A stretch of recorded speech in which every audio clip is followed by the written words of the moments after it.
अल्हम्दुलिल्लाहि रब्बिल आलमीन वल आक़िबतु लिल मुत्तक़ीन वस्सलातु वस्सलामु अला सय्यिदिल मुरसलीन व अला आलिहि व सहबिहि अजमईन अम्मा बाद अऊज़ु बिल्लाहि मिनश शैतानिर रजीम बिस्मिल्लाहिर रहमानिर रहीम इन्नद-दीन इंदल्लाहिल इस्लाम आमन्तु बिल्लाहि सदक़ल्लाहुल अज़ीम व सदक़ रसूलुहुन नबिय्युल अमीनुल करीम व नहनु अला ज़ालिका लमिनश शाहिदीन वश्शाकिरीन वल्हम्दुलिल्लाहि रब्बिल आलमीन। माइक को थोड़ा कम कर दीजिए। सदर बावकार मुअज़्ज़ज़ उलमाए किराम, मोहतरम शोराए इस्लाम,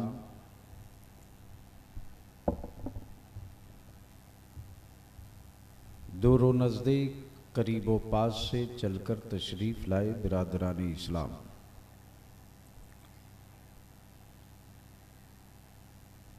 ज़िले में बरसों पहले इसी बसारकपुर में ख्वाजा गरीब नवाज के नाम से एक कॉन्फ्रेंस हुई थी। वो जलवे, वो रंग, वो नूरानी चेहरे आज भी उन आँखों में महफूज हैं जिन्होंने उस कॉन्फ्रेंस में शिरकत की थी। हम मुबारकबाद पेश करते हैं अपनी तरफ से, उलमा की तरफ से, मसलके आला हजरत की तरफ से, उन सभी नौजवानों को जिनकी मुश्तरका कोशिशों से बरसों बाद फिर गरीब नवाज कॉन्फ्रेंस का इनेकाद बसारिकपुर में हुआ है। आज पहली शब है, कल की शब बिहार से और पूरे पूर्वांचल से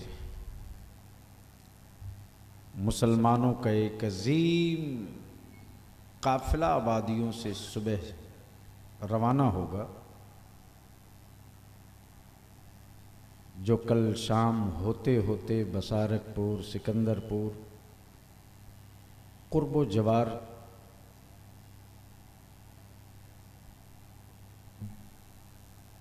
समेटे हुए आपके बसारकपुर में हाजिर होगा। मैंने आपसे अर्ज किया है कि थोड़ी देर तकरीर हो जाएगी, लेकिन मुझसे पहले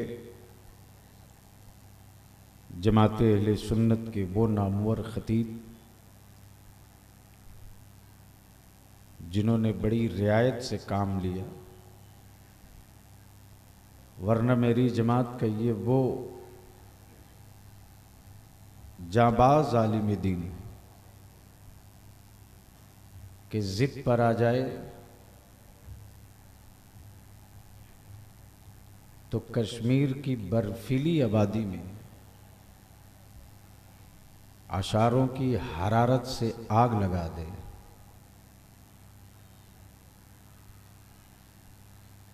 आज पहली शब में 3 आपने बड़ी मारकतुलारा तकरीरें समाप्त की। हज़रत अल्लामा सैफुल्लाह अलीमी साहब बड़े बाप के बेटे हैं, लोग सरकार मुफ्ती आज़म से खिलाफत तलब करते थे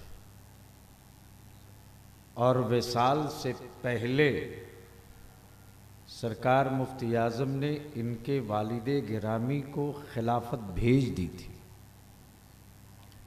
आज भी 14 मुहर्रम को बड़े तुस्को एहतशाम के साथ जश्न मुफ्ती आज़म हिंद कमरहट्टी में मनाते हैं। कारी जलाल साहब, हाफिज शमशाद साहब, कारी अनवर साहब वगैरह हम पटना गए। इन लोगों ने जब बताया कि कॉन्फ्रेंस फिर हो रही है तो थोड़ी देर में सकते में था। आपकी दुआओं से जो मसरूफियत आपके बलियावी के साथ है, फिर भी मैंने कहा हर हाल में कोशिश करूंगा। तारीख बदल गई तो अब इन लोगों ने मेरे उस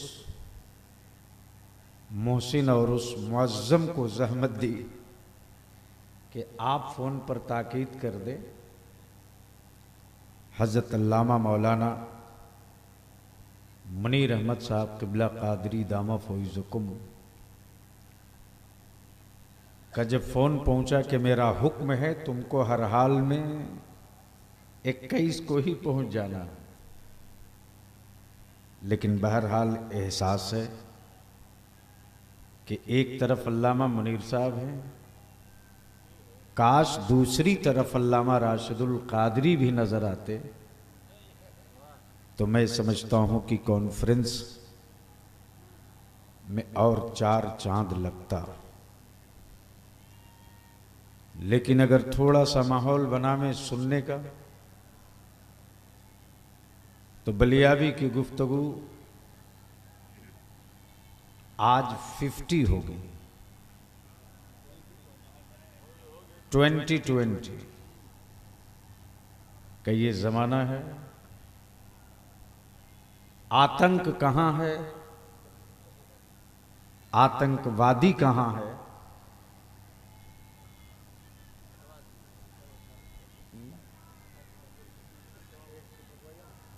किसको बटवाना है? ने कहा जिसका इरादा बेहतर हो वही हाथ उठावे। स्टेज पर कुछ विकलांग लोग भी दिख रहे हैं।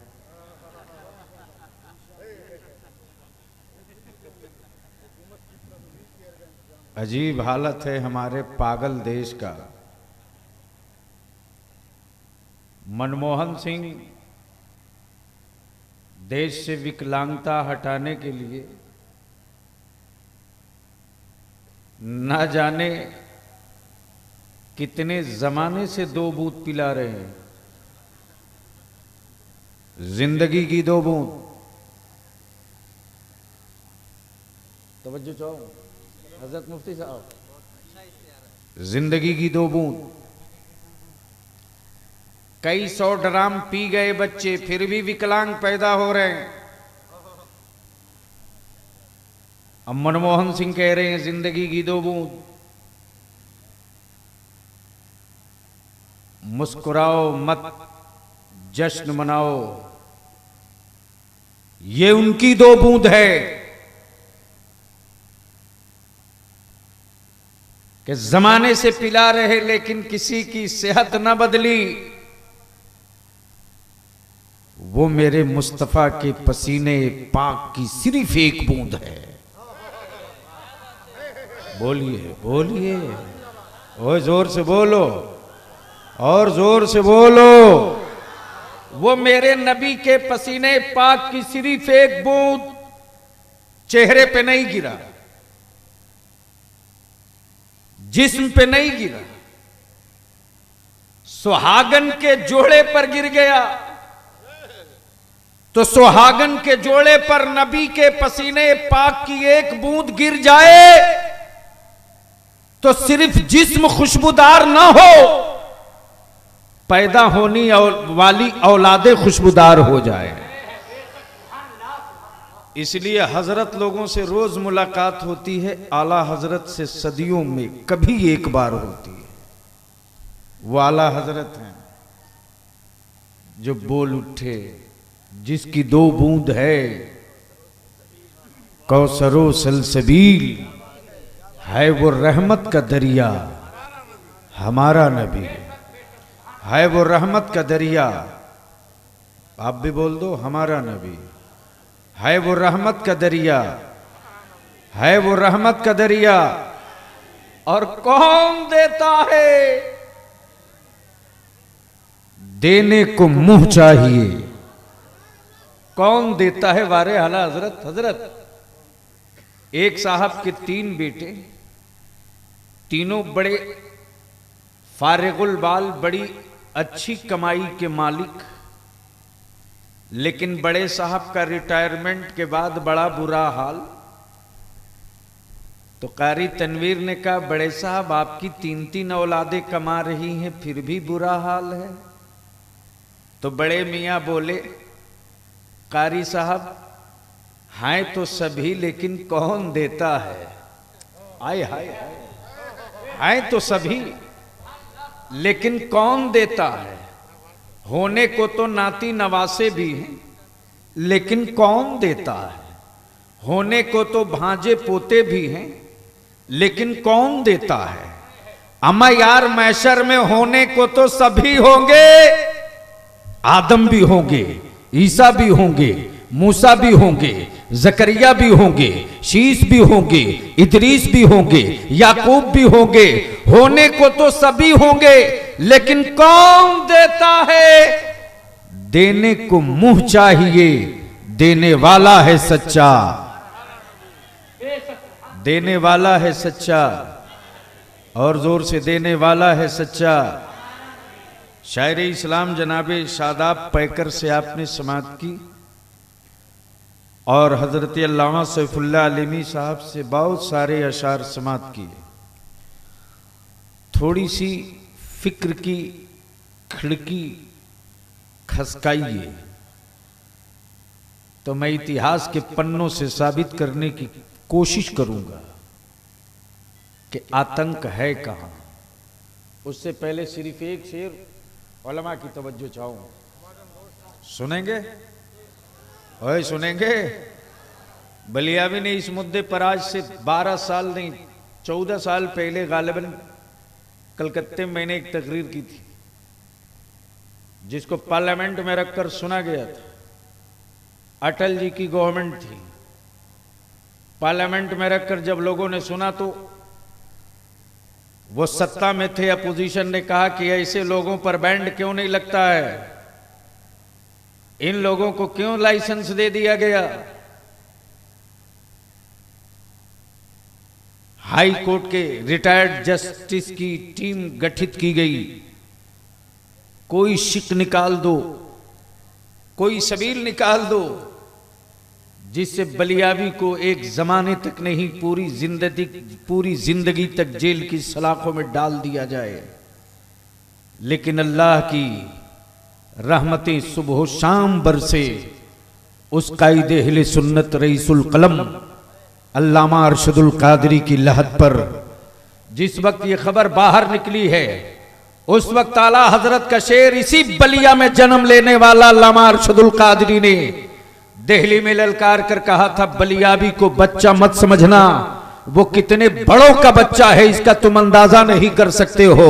अगर तुमने उस पर हाथ डालने की गलती कर दिया तो अरशदुल कादरी जैसे कादरी फकीरों का काफिला निकल जाएगा और दिल्ली की सरकार का एक एक तख्ता बदल कर रख दिया जाएगा। उसने जो कहा है उसे कोर्ट में चुनौतियां दो। मैं पूछना आपसे नहीं चाहता हूं, एक शेर अर्ज कर दूं, यहीं से गुफ्तगू का सिलसिला शुरू हो जाए। सुनेंगे? सुनेंगे?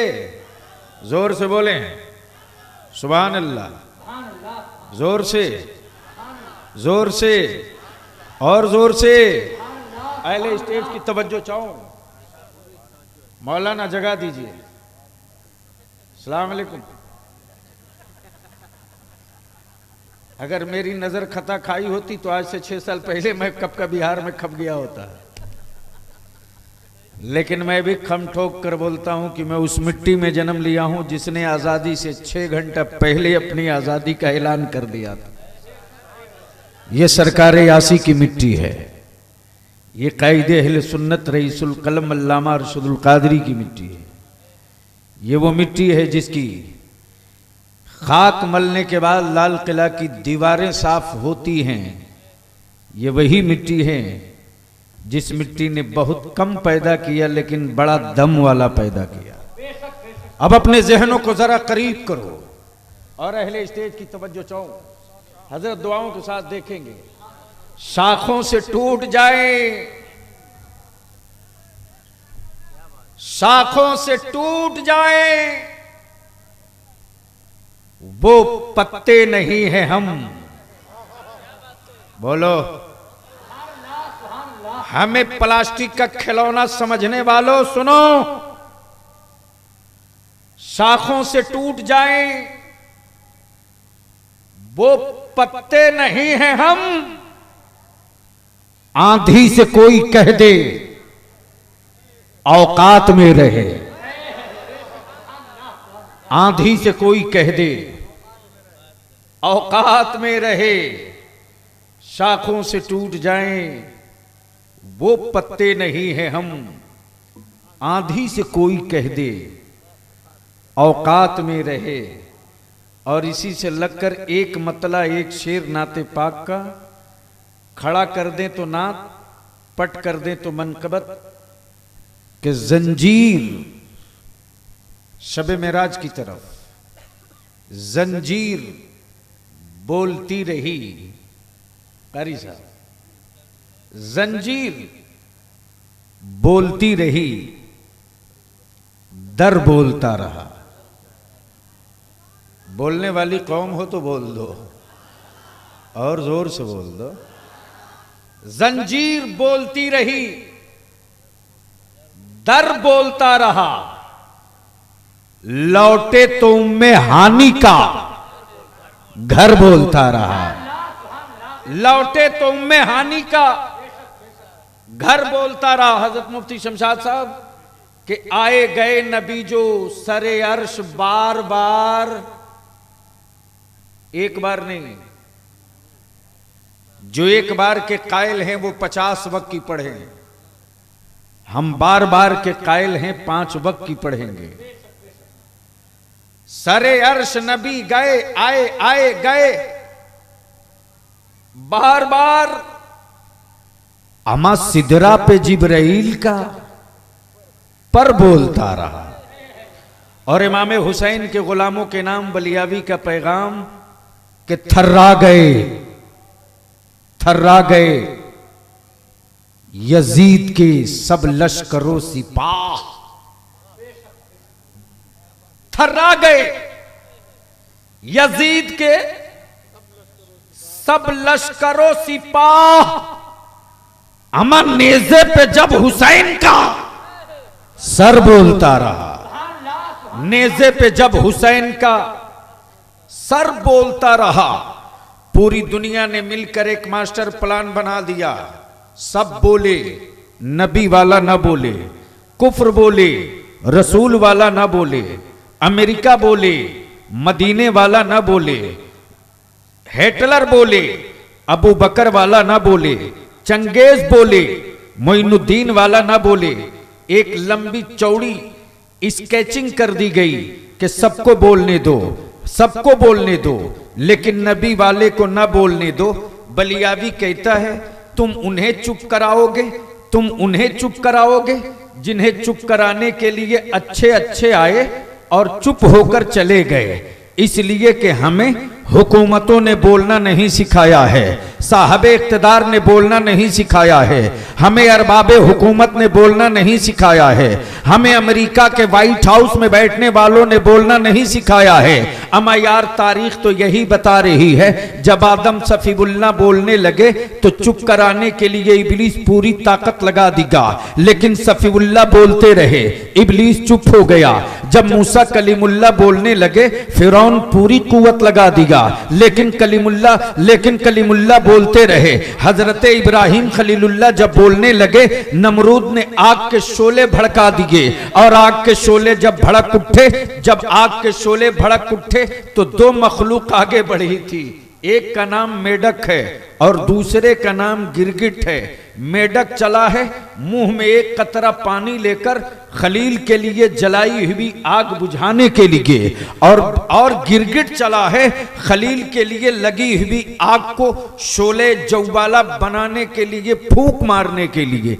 अब जरा सा आप ही सोच लीजिए, किसी के दरवाजे पर कौड़ा लगा हो और मेढक कुचल के आवे कि हम इसे बुझाएंगे, तो अब आप अंदाजा कीजिए कि उसके मुंह का एक कतरा पानी एक लंबी चौड़ी लकड़ियों की सेहत पर क्या असर करने को है। और आवे गिरगिट चल करके मैं फूंक मारूं तो लहक जाए, तो एक गिरगिट की फूंक का क्या असर होना है। लेकिन रब्बे जुलजलाल की रहमत ने एक को कबूल कर लिया। जो आग बुझाने के लिए उछलते मेढक चला है, आज भी वो सुकून के साथ पानियों में जिंदा है। लेकिन जो चला था नबी की बगावत में आग को शोला बनाकर फूंकने के लिए, आज भी मारने में सवाब है। कल भी मारा जा रहा था तो सवाब है। तलाश के जुमा के दिन बच्चे मारते हैं। बचपने में हम लोग खूब मारते थे, इसलिए कि तलाश कर मारो, जुमा का दिन है 10 नेकी मिलेगी। अब जरा सा करीब आ जाओ, गोया यहीं से आपको हमको सबक मिल गया कि नबी की बगावत में अगर कोई उठे तो उसे मारने में सवाब मिलता है। ये पोजीशन क्लियर हो गई। अब जरा सा जहन को थोड़ा सा करीब कर लीजिए। हजरत इब्राहिम खलीलुल्लाह के सामने जब आग के शोले भड़क उठे, नमरूद ने मुस्कुरा कर कहा, खलील चुप हो जाओ वरना इन्हीं शोलों के हवाले कर दूंगा। खलील मुस्कुरा कर कहते, तुम हमें चुप कराएगा? अल्लाह ने खलील बनाया है बोलने के लिए, मैं बोलने के लिए आया हूं, चुप रहने के लिए नहीं आया हूं। मैं तुम्हारी आग की लपटों की परवाह नहीं करता। खलीलुल्लाह ने आग में कदम रखा, आग चुप हो गई। खलीलुल्लाह बोलते रहे। अब जरा तारीख का तेवर देखते चलिए। दुनिया चुप कराने आई है, हुकूमतें चुप कराने आई है, ताकतें चुप कराने आई है। एक जमाना ऐसा भी आया है कि जब नबी कौनैन तशरीफ लाए हैं, मुस्तफा जाने रहमत चुप है। मक्के में अबू जहल बोल रहा है, अबू लहब बोल रहा है, उतबा शैबा बोल रहे हैं, कुफारे मक्का बोल रहे हैं। नबी चुप है, रसूल चुप है। नबी 40 साल चुप रहे। कितना दिन? आप सुन रहे हैं तौहीद नेटवर्क की इस्लामिक आवाज। Tauheed network international Islamic YouTube channel. कितनी? 63 में 40 निकाल दो तो कितनी बची? कितनी? हाय हाय हाय हाय, बोलो यार झूम के। कितनी? 23। ओए मस्तान चुप हो जा, वरना गौर से देख दूंगा 20 जिन्नात तेरे पीछे लग जाएंगे। सुन ले, नारे वाली तकरीर तो कल होगी, झूम के बोलो। ओए बोल दो जोर से, तवज्जो चाहूंगा अहले स्टेज की। 40 साल नबी चुप रहे। मुस्तफा तुम मत बोलो,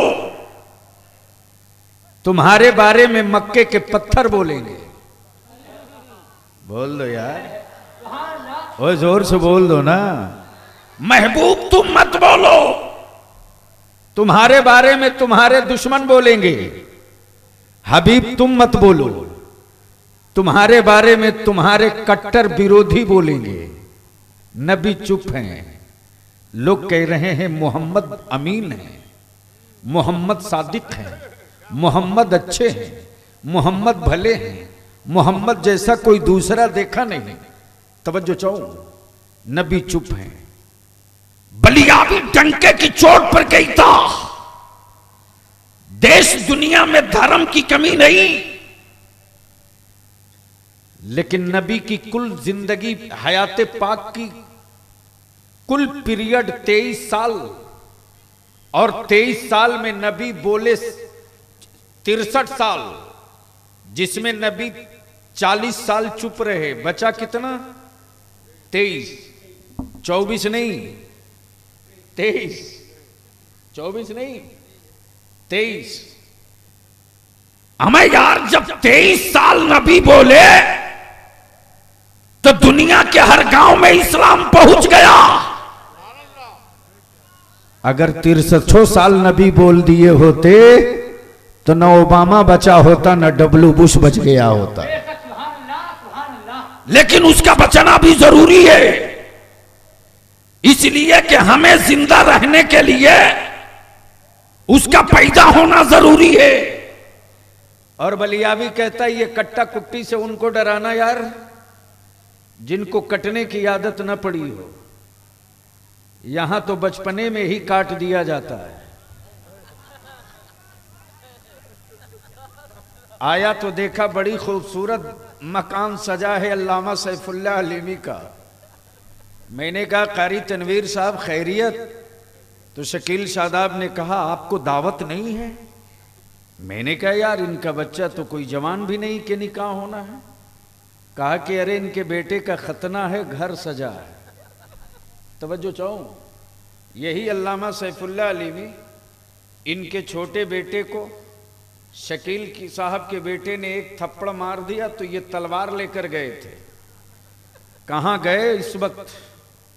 शकील पैकर दोनों से निपट लूंगा। आया तो देख रहा हूं कि साहब एक अजीब हंगामा है। मैंने कहा मौलाना खैरियत? तो बजाय खैरियत का जवाब देने को अपने भाई से कह रहे हैं जर्राह आया कि नहीं आया, हथियार पे धार सही है कि नहीं है, सारे सामान के साथ आया कि नहीं आया। मैंने कहा मौलाना गजब की बात है, एक थप्पड़ मारा शकील का बेटा तो आप बदले में तलवार लेकर आए थे और आज कातिल की राह देख रहे हैं। आज कातिल की राह देख रहे हैं और जो आया है जिस्म का हिस्सा काटने वो भी इतना बड़ा दिलेर है कि काटने के बाद भाग नहीं रहा है, कटा हुआ हिस्सा लेकर शहादत के तौर पर खड़ा है और हर गुजरने वाले को कहे जा रहा तुम लड़के के मामू हो, मैंने ये नेक काम किया है हमें इनाम दो। तुम लड़के के दादा हो हमें इनाम दो, तुम लड़के के चचा हो हमें इनाम दो। मैंने कहा मौलाना सैफुल्लाह अलीमी एक थप्पड़ पर तो तलवार निकली थी, यहां खून से बेटा लथपथ है और आप काटने वाले को इनाम दे रहे हो। मौलाना सैफुल्लाह अलीमी मुस्कुरा कर बोल पड़े अरे शकील के बेटे ने बगावत से थप्पड़ मारा था, आज बगावत की बात नहीं है, आज तो सुन्नते खलीलुल्लाह की बात है। तो बलियाबी को जहन मिल गया जब बेटे का सुन्नत हो जाए तो बाप खुशी मनावे, अमा जब बेटे के जिस्म का हिस्सा आंगन में काटा जाए तो दादी सदका बांट दे, नानी खैरात बांट दे, खाला खैरात बांट दे, भाई उतारा बांट दे। याद रखना, याद रखना ये 23 साल वाला नबी का जो इस्लाम है, ये 23 साल वाला जो नबी का दीन है, ये यूं ही नहीं है। इसको चुप कराने के लिए किसने बाजू नहीं आजमाई, किसने ताकत नहीं आजमाई, किसने कुव्वत नहीं आजमाई, सबने ताकत आजमाई। सब बोलकर चले गए, सब चले गए, कोई नहीं। अब नबी हैं, नबी ने बोलना सिखा दिया, पूरी ताकत के साथ उमैया आया है। बिलाल अब मत बोलना, बोलोगे तो पेट सीने पर पत्थर रखकर तोड़ दूंगा। बिलाल मुस्कुराकर फरमाते उमैया तेरी मजाल जो हमें चुप करा देगा। अगर इतने ही शौक है तो ला, मैं कई दिनों का भूखा हूं, तेरा पत्थर बड़ा मजबूत है, आशिक के सीने से अपने जल्लाद पत्थर का मुकाबला करा ले, तेरा पत्थर तो टूट कर चुप हो सकता है, नबी का बिलाल कभी खामोश नहीं हो सकता, रसूल का बिलाल कभी खामोश नहीं हो सकता। बलियावी कहता है अगर हक मांगने का नाम अपराध और आतंकवाद है तो इसी भारत में मलके विक्टोरिया के गुंडों ने भारत के स्वतंत्रता सेनानियों को गोलियों से भूना था। जलियाना वाले बाग में लाशों की छल्लियां लगा दी गई थी। हर चौक चौराहों पर भारत के स्वतंत्रता सेनानियों की लाशें बिखरी थी। उस वक्त भी दुनिया के अमन के अलंबरदारों ने पूछा था मलके विक्टोरिया ये क्या हो रहा है, तो मलके विक्टोरिया ने यही जवाब दिया था ये आतंकवादी हैं इसलिए मारा जा रहा है, ये दहशतगर्द हैं इसलिए मारा जा रहा है। हमें दहशतगर्द कहने से पहले अगर हक मांगना दहशतगर्दी और आतंकवाद है तो इस देश को चाहिए कि सबसे पहले महात्मा गांधी को दहशतगर्द कहो, उसने आजादी का बिगुल बजाया था। अगर दहशतगर्द कहना है तो सुभाष चंद्र बोस को भी बोलो, भगत सिंह को भी बोलो, चित्तू पांडे को भी बोलो, मंगल सिंह को भी बोलो, अशफाकुल्ला खान को भी बोलो। हक मांगना अगर बगावत है तो समझो हम भी बागी हैं। लेकिन दुनिया को पटकने वाली कौम आज अपने आंगन में खुद ही गिर जाती है और गिरने की वाहिद वजह है जेहालत। गरीब नवाज के नाम के जश्न मनाने वालों, याद रखना आपके बलियावी ने बड़े बड़े सुरमाओं को देखा है। ये मेरे मुफ्ती आजम की खैरात है, ये मेरे मुफ्ती आजम की अता है। वो भी दिन मुझे याद है जब 1989 में भागलपुर के जेल में डाला गया था तो ये कह करके कि इन पर तो DIR लग गया है, ये कब बाहर अब निकलने वाले। लेकिन उस जमाने में भी आपकी बलियावी ने हिम्मत नहीं हारा और समझौता नहीं किया, लड़ते रहा, फिर लड़ेंगे। लेकिन मुसलमानों याद रखो, अच्छा मकान बना लिए, बेहतर हवेली बना लिए, अभी तो हुकूमतों से आरक्षण और रिजर्वेशन की भीख मांग रहे हो। अगर आपकी औलादे जाहिल रह गई, अनपढ़ गवार अंगूठा छाप रह गए, तो आपके बेटे आपकी लाश गोद में लेकर हुकूमतों से यही कहेंगे मेरा बाप मर गया है, बाप के लिए 2 गज जमीन दे दो ताकि दफन कर सकूं। लेकिन याद रखें, अगर आपने महल न बनाकर छप्पर रखा, अगर आपने हवेली न बनाकर झोपड़ी रखा और अपनी औलादों के हाथ में पावर वाला कलम दे दिया, तो आपका बेटा आपके मरने के बाद बाप के दफन के लिए हुकूमतों से जमीन की खैरात नहीं मांगेगा। आपका बेटा पावर वाले कलम की नोक बाहर करेगा और हुकूमतों को ललकार कर कहेगा ये बाप मेरा है। अगर सड़ गया किसी वजह से तो याद रखना, इसी कलम की नोक से सत्ता का सीना फाड़ दूंगा, उसी सीने में दफन कर दूंगा, लेकिन बाप की लाश को सड़ने नहीं दूंगा। यह उसी वक्त मुमकिन है। लेकिन कौन समझाए?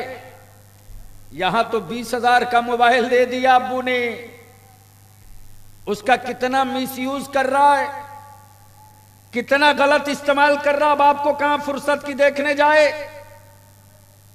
और इस लानत ने तो ना जाने कितने घरों को बर्बाद कर रखा है। इसलिए मेरे अजीज, रात का ये आखिरी हिस्सा 3 बज गए, मैं आपसे वादा करता हूं आज इंशाल्लाह मैं रहूंगा।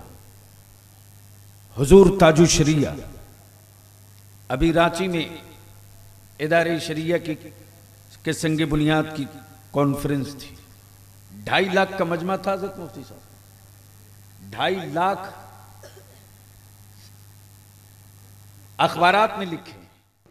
आप सुन रहे हैं तौहीद नेटवर्क की इस्लामिक आवाज। Tauheed network international Islamic YouTube channel. किसी वजह कर नहीं आ सके, सेहत है, लेकिन अल्हम्दुलिल्लाह चट्टान की तरह लोग जमे रहे। अल्हम्दुलिल्लाह हजरत मुफ्ती शमशाद साहब की काविशों से हजरत बेंगलोर से मुंबई आ चुके हैं। कल इंशाअल्लाह मगरिब से पहले पहले इंशाअल्लाह हम लोगों के बीच हाजिर होंगे। इसलिए जिसके जिसके पास मोबाइल है वो सभी लोग चारों तरफ खबर कर दें कि कल इंशाअल्लाह मगरिब से पहले पहले हुजूर ताजुश शरीया बसारीपुर के गरीब नवाज कॉन्फ्रेंस में तशरीफ ला रहे हैं। मैं आपसे मुअद्दबाना ये भी अपील करूंगा, बड़े को बुला लेना कमाल नहीं है, बड़े का एहतराम करके रुखसत कर देना ये कमाल है।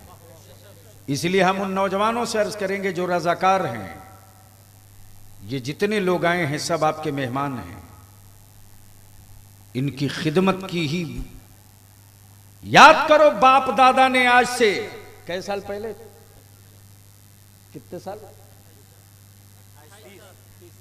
30 साल पहले, 30 साल पहले इसी जगह गरीब नवाज कॉन्फ्रेंस हुई थी। जिस जमाने में जब सुबह सवेरे लोग रुखसत हुए थे तो चारों तरफ, यानी सुबह सादिक के वक्त जब सलाम के लिए लोग खड़े हुए थे तो कोई डणार, कोई सड़क, कोई खेत, कोई खलियान ऐसा नहीं था जहां लोग हाथ बांधे या नबी सलाम अलैक ना पढ़ रहे हो। जो रुखसत हुए, जो एक छाप छोड़ी। इसलिए हम नौजवानों से अर्ज करेंगे कि मेहमान की इज्जत और मेहमान की खिदमत यही पूंजी है।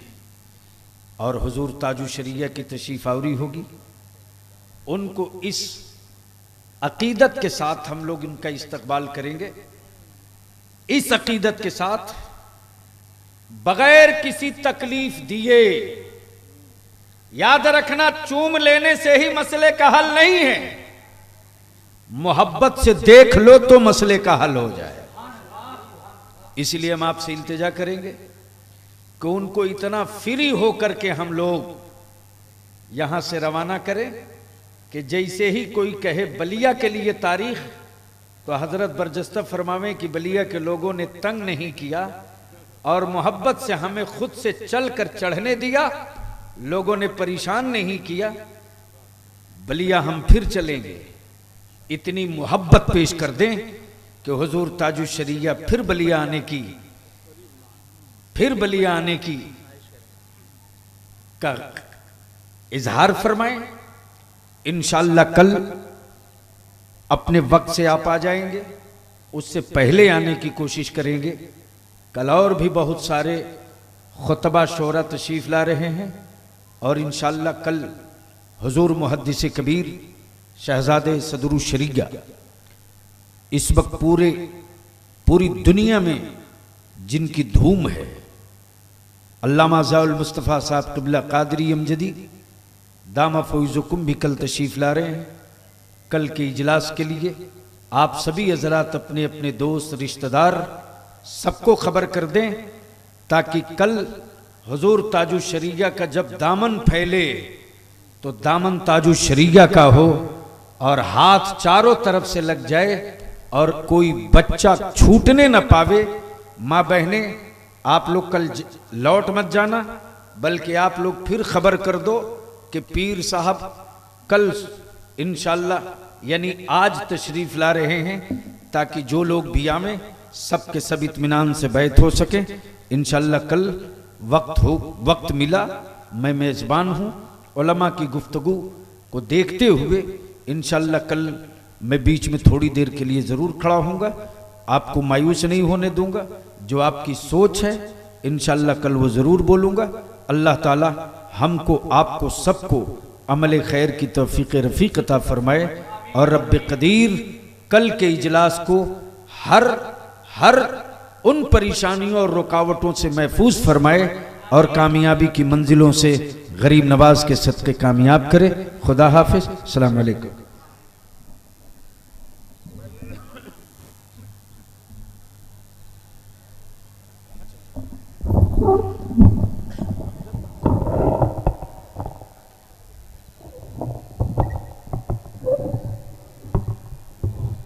इलाही इलाही